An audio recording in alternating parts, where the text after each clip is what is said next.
Welcome to a special edition of Lunch with Jamie. 1 week before California's primary, I sat down with Democrats running from everything from governor to LA mayor to city council to Congress and gave each one of them a shot to convince Californians why they deserve your vote. I invited every top Democratic candidate in these races, so if you don't hear from one of them, that was their choice, not ours. Big thanks to my co-host Matt Littman for pulling this together with me on 72 hours notice. Now, here's the forum.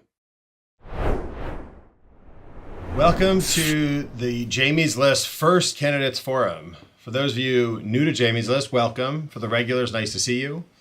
I was inspired to put this together because I love LA and California. I've been living here for over 20 years, and it's the greatest place on earth. It clearly has its problems, but having grown up in New York City in the 70s and 80s, this place still feels like a utopia. It just needs help, and it needs it fast. The eyes of the world are going to be on this city and state over the next 2 years, and this is one of the most critical elections I've seen as an Angelino. With 1 week left, we still don't know enough about these candidates and what they're going to actually do. We're all caught up in memes and social media and TikTok, and we need some real answers and some specific answers. So I asked my buddy Matt Littman to help me gather as many Democratic candidates as possible to give us one last chance of why we should vote for them. Thank you, Matt, for helping me put this together in less than 24 hours. And thank you all for joining. We have a lot of ground to cover in a very short time. Every candidate gets the same opening question. We have a few rapid follow-ups, no prep on their end, no script on ours. We'll try to keep the candidates brief and honest. We're lucky enough to have Tom Steyer to kick us off. So, Tom, thank you. Welcome to the Candidates Forum. Great. So, Tom, in 60 seconds or less, please tell us why people should vote for Tom Steyer. So first of all, people describe this as a complicated race for governor. It is not complicated. There are only three people who can get into the top two at this point. One is a hard right Republican, Steve Hilton, who's been endorsed by Donald Trump. So let's not talk about him at all. Number two is a corporate Democrat, Javier Becerra, who has taken money from Chevron and the second biggest oil driller in California, from Meta, from Uber. He has basically said, when pressed, what would you change? He said, we're doing pretty well. We're the fourth biggest economy in the world, and had nothing to say. I'm running because I think California is too expensive for Californians to live here anymore. And I'm going to try and take on housing, build 1 million houses people can afford. I'm going to go after the electric monopolies and try and drive down their cost by 25%. Californians pay twice as much as the rest of the country for electricity. I'm for single-payer healthcare because healthcare is and should be a right for Californians. And if we're going to afford it, we're going to have to move to single-payer. So to a large extent, I'm the change agent. I'm willing to take on the special interest. They're spending a record amount against me, and that validates that really I am the person they're threatened by who actually will change things for working people. Tom, I was thinking about the fact that you've put your money where your mouth is. I had dinner the other night, Tom, with Doug Boxer, who was talking about the bank that you opened in Oakland that gives money to people and helps people with banking that might not normally have access to that. And so we know work you've done on climate. We know work you've done to get voters out as well around in the state and maybe the country, I think, too, Tom. Here's the question, though, is you've never been in government, actually, right? So how do you go from that private sector, that philanthropy help, to running the fourth largest economy in the world? So let me say this. There has been a lot of talk in California about what the government's going to do. And that talk has been done by professional politicians. But there has not been a lot of results for Californians, which is why California right now is unaffordable for the people who live here. We have a school system that is in the 30s out of 50 states, and we don't deliver healthcare as a right. I started a business in one room with no partners, no employees, and no windows, and I built it into a $38 billion business. You know what that's called? Getting results. As a private citizen, I've taken on 3 funded corporate interests at the ballot box, oil companies, tobacco companies, and multinationals, delivered billions of dollars every time for education and healthcare for the people of California without charging Californians a penny. All 3 of those were things the legislature could have done, but couldn't. I have registered 1.2 million Californians so we could have a representative democracy. My wife and I put together a coalition of over 200 organizations so that we could get free breakfast and free lunch for every school kid in California. That happened.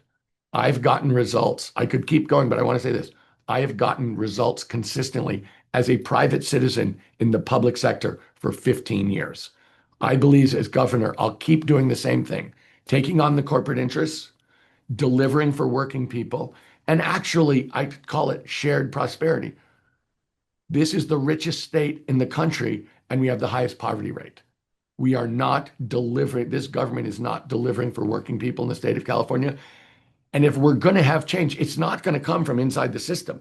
Somebody's going to have to take on the system. And that's why the corporations who think they own this state have spent a record amount against me. And that's why working people are supporting me.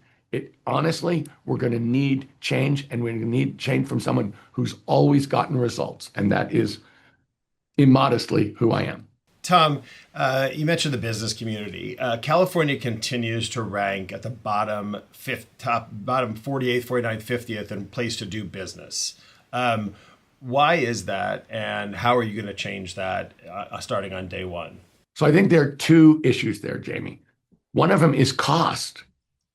Because housing is so expensive, because healthcare is so expensive, because electricity is so expensive, because food is so expensive, you have to pay your employees a lot of money so that they can survive.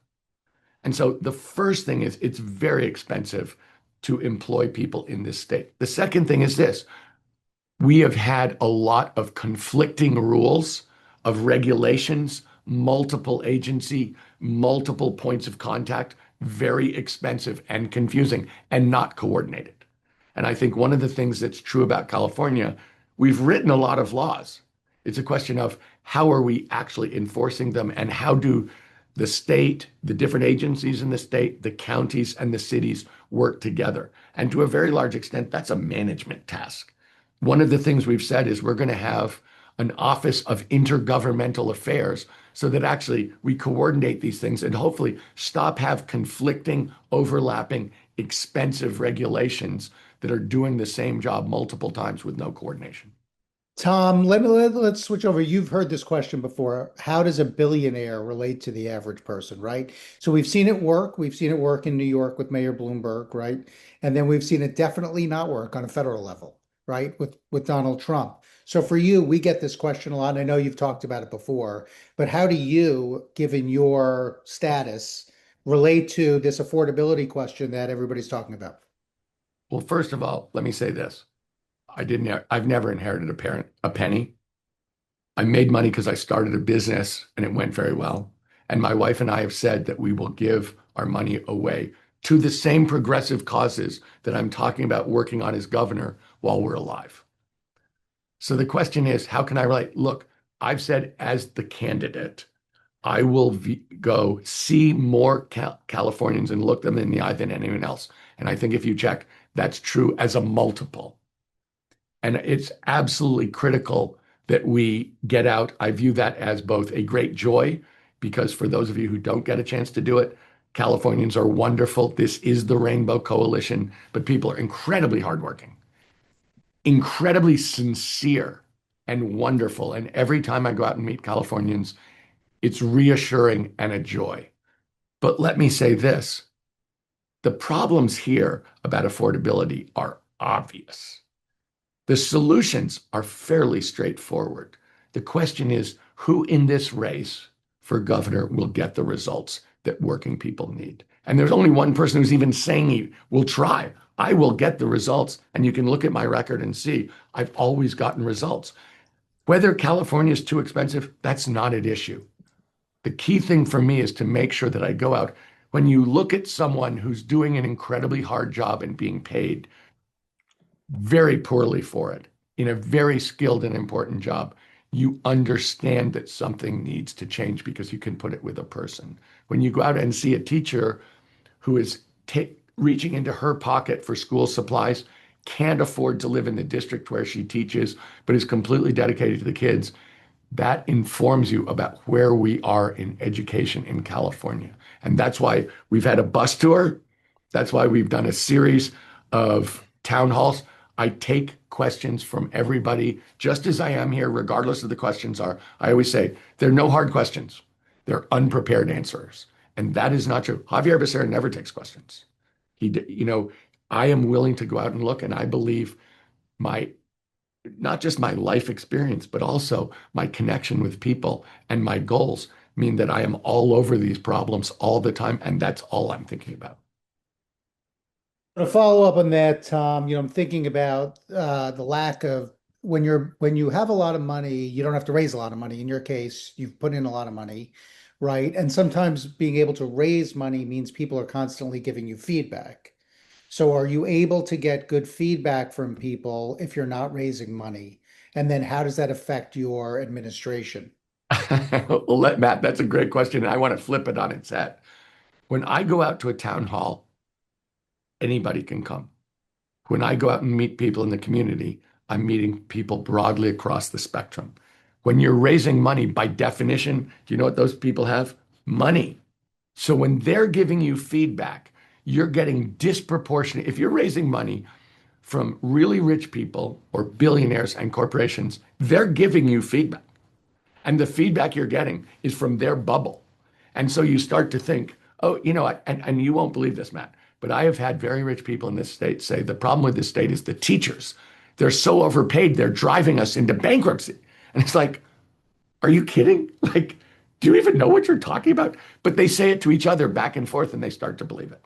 And to the same extent, the corporations, look, we have seen very convincingly in this state this year, and more broadly in the United States, that corporations are overwhelmingly focused on their bottom line. The head of the Western States Petroleum Association, which is the lobbying group for oil companies in California, said it is the duty of Chevron to extract every penny they can gouge out of Californians because of the Iran war. That is not the feedback that I want to hear. That is not the group of people. But when you're going out for money, they're investing in you. And particularly in corporations, they're investing in their bottom lines. And so I go out and talk to working people and get their feedback. When you're raising money, you by definition are raising money from rich people and big corporations. And those people have their point of view. It's a very limited one, and in my mind, a very distorting one. Tom, we got just under 5 minutes left. So we have a lot of Angelenos on this, a lot of people in the film business.